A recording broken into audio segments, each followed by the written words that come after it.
Hello again, everybody, and welcome to the second of our 4 recordings dealing with World War II. I hope everyone is doing really well.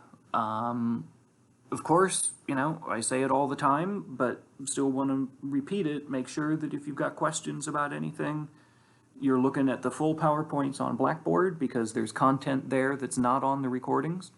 And make sure that you get in touch with me if anything's unclear or if you want some additional information about a particular topic. That's what I'm here for. So, in our last recording, we talked about American attitudes early in the conflict before the United States is involved. The Americans are pretty isolationist, and there are concentrated and coordinated efforts to keep the United States out of the war. But circumstances being what they are, Japan's expansion in the Pacific ultimately leads them to attack the United States in order to try to sort of preemptively drive the United States out of the picture. And that draws the Americans into the Pacific War, but causes Roosevelt a little bit of a conundrum because he was more concerned with what was happening in Europe and more concerned with trying to aid Great Britain, neither of which are part of the Japanese attack and neither of which are part of the US declaration of war against Japan. So how does that all come about? Well, Japan declares war on the United States by way of the attack on Pearl Harbor. The United States responds with a formal declaration of war the following day. Germany is not under any obligation to go to war with the United States. They have a treaty with Japan, but not one that is a mutual defense agreement. So Germany's actions on December 11th are a little bit confusing. Essentially, what's going on here is Adolf Hitler has decided that the United States should probably be dealt with sooner rather than later. Hitler's successes in the first year and a half, 2 years of the war have kind of given him a superiority complex, one might say, and essentially then Hitler decides that the United States needs to be sort of rolled into his plans for world domination. And he kind of unilaterally decides that the United States, that Germany should declare war on the United States, would kind of gives Roosevelt a little bit of breathing room and allows the United States then to enter the war in Europe without being the aggressor. Roosevelt and the British Prime Minister, Winston Churchill, have met a couple times already, and they agree to what's known as Germany First, or Europe First, which is an informal agreement between those two countries that the United States will prioritize the war in Europe ahead of the war in the Pacific. This is partially to sort of satisfy Great Britain and convince them that the Americans are committed to providing assistance for British safety and security. But the reality of everything is that the United States is fighting a war both in Europe and then sort of the extra theaters of like North Africa and that kind of thing, as well as fighting a war in the Pacific. And in many cases, the American actions in the Pacific are more significant earlier than American actions in Europe. But we'll talk about the Pacific theater, in its own way here in sort of later in this recording. Or in the next recording. I don't remember for sure how I've got the slides. So Britain is hoping for some kind of American action to relieve some of the strain on the British Army. By the summer of 1941, the British are really the only power that is officially fighting against Germany. In the summer of 1941, Germany attacks the Soviet Union, which brings the Soviet Union into the war on the side, believe it or not, on the side of the Americans and the British ultimately. But up until June of 1941, Britain is the only power that is fighting against Germany. And so Britain is hoping that the American sort of involvement in the war will help reduce some of that strain. And so one of the areas that the British sort of push for an American campaign is in North Africa. North Africa is strategically important. It contains some British colonial possessions. It has oil. And there's also the concern that if the Germans get control of the Suez Canal in Egypt, that they would be able to sort of choke off British access to materials and manpower from other parts of their empire, especially India. The Soviets, on the other hand, they are the only ones fighting the Germans in the east, and they're faced with a huge German army that they have to try to hold off. And the Soviets push very, very hard for some kind of an operation to open up British and or American actions in Europe itself to try to draw the Germans away from Russia. The decision is made, though, that the Americans' first real contribution to the European war will be November of 1942, so nearly a year after the war begins for the Americans. And that will be an invasion in North Africa that's called Operation Torch. It's going to be fairly successful. It will end up driving the Germans out of North Africa, ultimately. Historians still debate just how essential that particular campaign was. Some will say that it was crucial. Others will say that it was, in the long run, maybe a waste of manpower and logistical effort that could have been put towards trying to plan an invasion of Europe that much faster. At the same time, in 1942, there is an increase in the amount of bombing raids against Germany directly. So the British had already been doing this for about a year to 2 years, but now the Americans also get involved. And so the American bombers fly during the day, British bombers fly at night, and between the two of them, the hope is that they will, on the one hand, do as much damage to Germany's capacity to wage war as possible, right? So destroying industry, destroying transportation or communication centers, that kind of thing. The other goal, and this is certainly a more problematic kind of thing, is to destroy cities, bomb civilian populations, to try to basically eliminate the people's willingness to continue supporting the war. Whether strategic bombing like that works or not is a matter of a lot of debate and conjecture.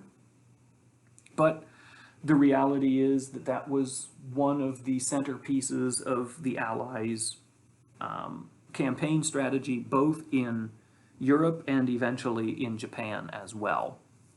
So the air war will go on pretty much for the duration of the war. Being a crew member on a bomber, especially the Americans who flew during the day, one of the most dangerous jobs during the entire war, had one of the highest casualty ratios of any job of anybody in the war. But it is ultimately going to be a significant part of the war effort. Whether it is a decisive contribution to the result, again, that's kind of open for debate or open for discussion. There are some significant events during 1943 in the European theater that I don't want to say make it a turning point for the war, but it certainly is demonstrating that the momentum is increasingly on the side of the Allies. So, at the beginning of 1943, Roosevelt and Churchill meet in Casablanca, in Morocco, and they begin to hammer out details of what the long-term strategy is going to be. And Britain is still pressuring the United States to try to open a front in Europe rather than fighting in North Africa. The Soviet Union is still sending messages. The Soviets are not present at Casablanca. The first time that Stalin, the premier of the Soviet Union, the first time he attends a conference is in Tehran, in Iran, and that's at the end, towards the end of 1943. But he is certainly sending pressure by way of his representatives, by way of his messages and letters, pressuring Churchill and Roosevelt to open that additional European front with an invasion of France or Germany or the Netherlands or Scandinavia or something. In the summer of 1943, a compromise plan is reached where the Americans will invade Sicily and then push from Sicily up through Italy to try to knock out Italy as an ally for the Germans, and also to try to draw some of Germany's force to defend their positions in Italy and to protect themselves from an invasion from below, because Italy is not terribly far away from Germany's southern border. So this is kind of a stopgap measure, right? It's a way for the Allies to tell Stalin and the Russians, well, look, see, we are attacking Europe, we are trying to distract or sort of draw away some of Germany's forces from Russia to try to give you some breathing space, and so on. But it's not quite enough, right? And the conversation at the Tehran conference is really all about when and where will this second front be opened in Europe, right? When and where will Britain and the United States actually invade to try to put direct pressure on Germany? And that decision then is going to lead to the invasion of Normandy, D-Day, in June of 1944. And you can see on the top left map, all the area in gray is area that is under the control, or at the very least sort of allied with the Nazi regime. The Russians are pushing as much as they possibly can along the east. The Americans are in North Africa, they're in Sicily, they're at the southern end of Italy, and they have huge numbers basically stationed in England waiting for the moment to try an invasion of Europe directly. And so the top center map is the map of the invasion of Normandy. That's the D-Day invasion in June of 1944, which, if any of you have seen Saving Private Ryan or an even older movie called The Longest Day or anything like that, dealing specifically with that event and then some of the aftermath of that event. So D-Day, this is the moment when the Americans and the British officially attack Germany directly, in the sense of attacking German forces that are defending German territory, not the country of Germany. They have to go several hundred miles before they actually get to the border of Germany itself.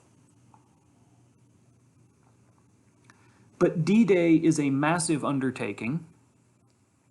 It is more than 150,000 soldiers total, thousands of ships, thousands and thousands of aircraft, and it's divided across the 5 different beach designations, right, the names of the different beaches along the Normandy Peninsula where the invasion actually takes place.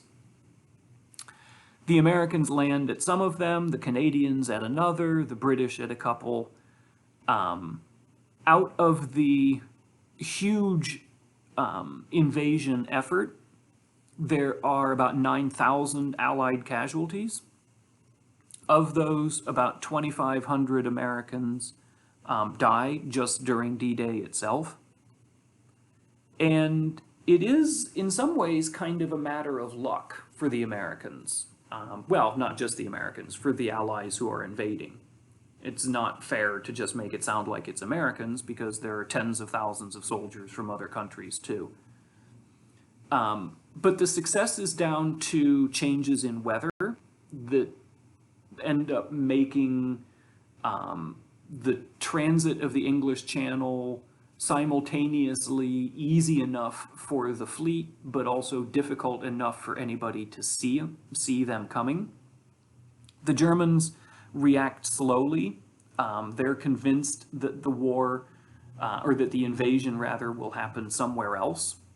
And so they spend a lot of their energy watching those areas and keeping lots and lots of soldiers and material and equipment centered on those areas as opposed to Normandy.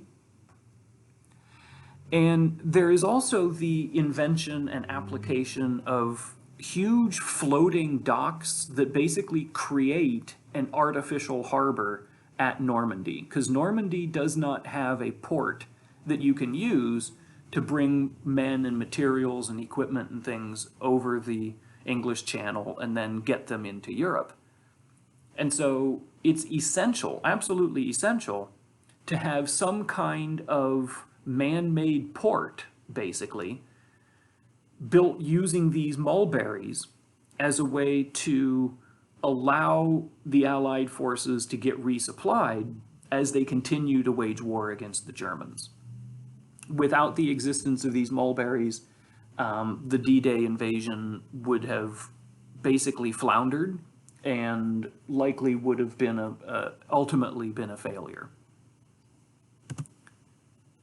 So the Americans and British and Allied forces from other countries are successfully in Europe now, and they're waging a war pushing against the German front lines in the West at the same time that the Russians are continuing to advance closer and closer to Germany from the east. There are a number of stages in this process, though.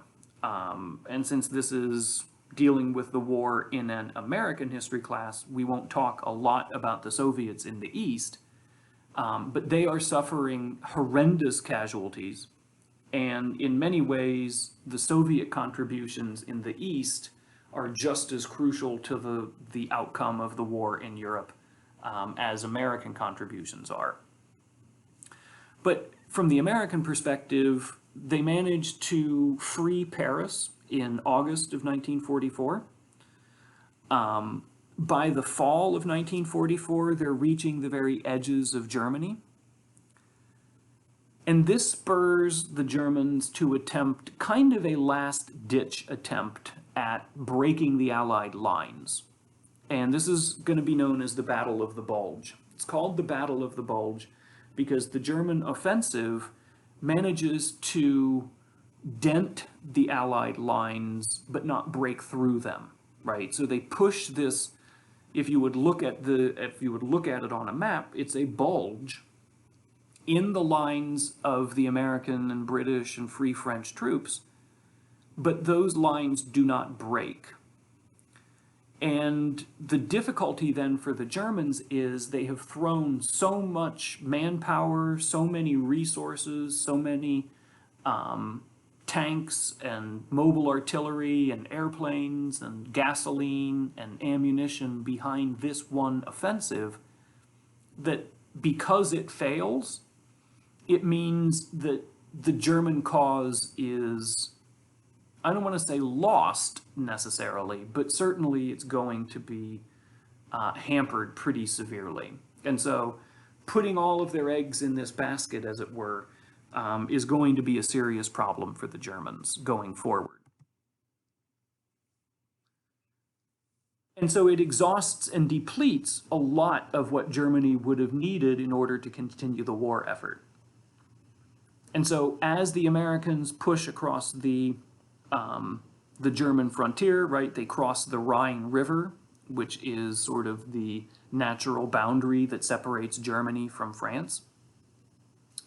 As they cross the Rhine in the spring of 1945, the Russians are pushing into Poland and into the eastern parts of Germany at the same time.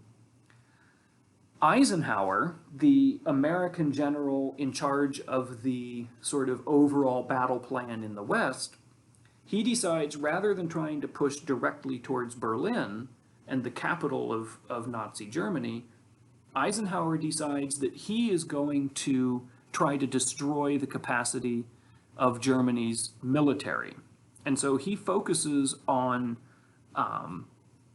manufacturing facilities and mining facilities rather than pushing directly to Berlin.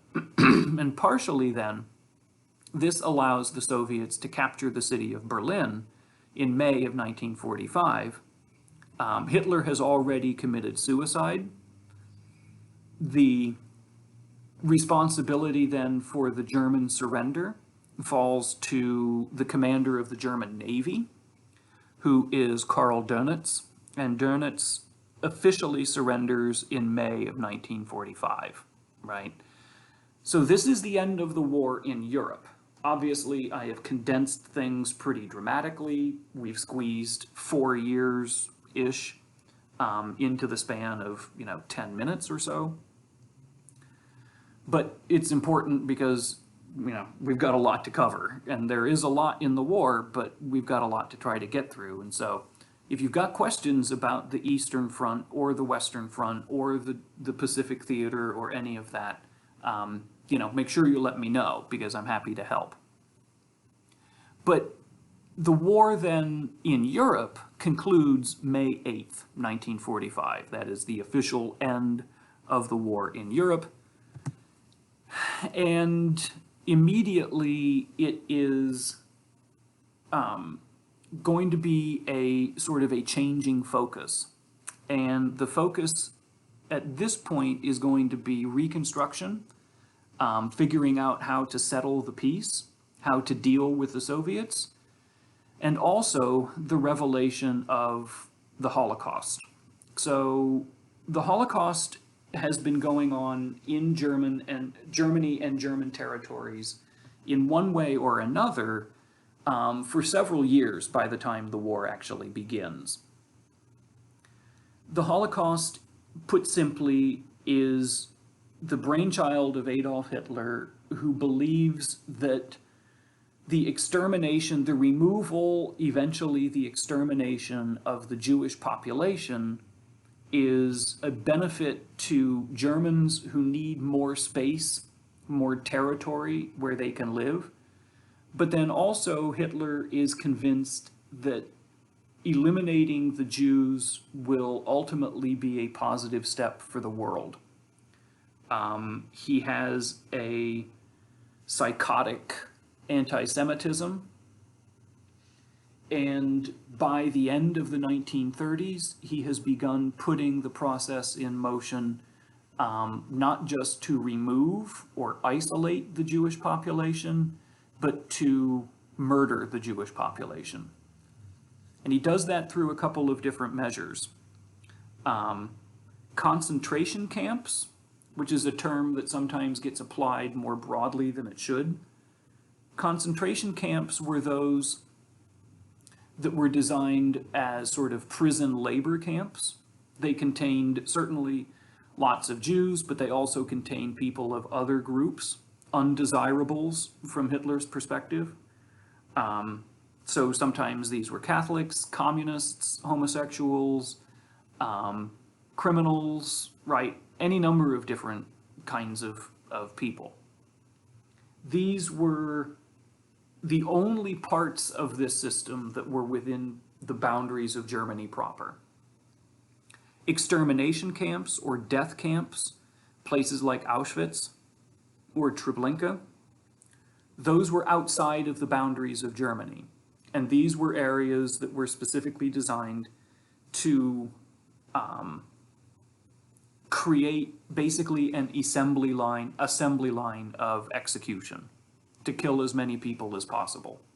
The vast majority of people that go through these extermination camps were Jews, but not exclusively.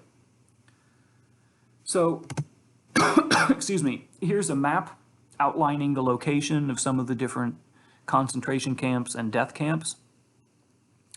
And you can see the different symbols, places like Buchenwald or Dachau or places like this in Germany. But the death camps, as you can see with the sort of skull and crossbones, those are in primarily Poland, but again, scattered outside of the boundaries of Germany proper. But these camps were in all of the parts of German-occupied Europe, because the idea was to be as efficient as possible in the elimination of the Jewish population. The Allies knew about the existence of concentration camps, and they knew about the existence of the death camps during the war. There were some conversations about whether or not to divert especially air raids to try to destroy some of these camps in the hopes that that would slow down the process of the Holocaust. Ultimately, the decision was not to do that. Those decisions were made for a number of different reasons. They are still extremely controversial decisions today, and they are still a sore point among historians of the Holocaust and historians of Jewish history, because the possibility was that there may have been a chance to reduce some of the devastation and death that grew out of some of these extermination camps.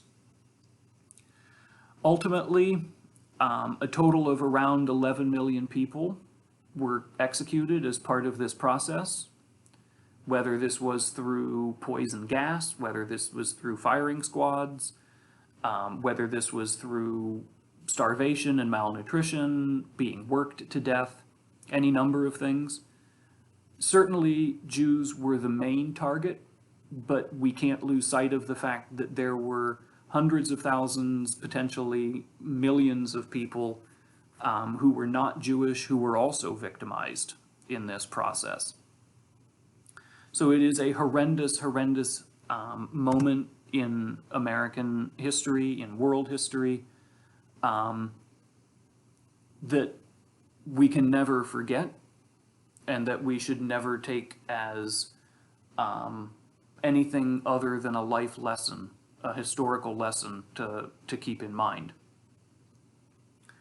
So I apologize for the unpleasant nature of how we end this particular recording session. In our next session then, we'll talk about the war in the Pacific Theater, how that process went about, and how it concluded. And then our final recording will deal with the home front. How did Americans deal with the war in the United States, and what kinds of changes and consequences did the war have for the American population at home? So I hope everybody is doing well. Let me know if you've got questions about anything. I'll be happy to answer them. And I will see everybody shortly for our next recording.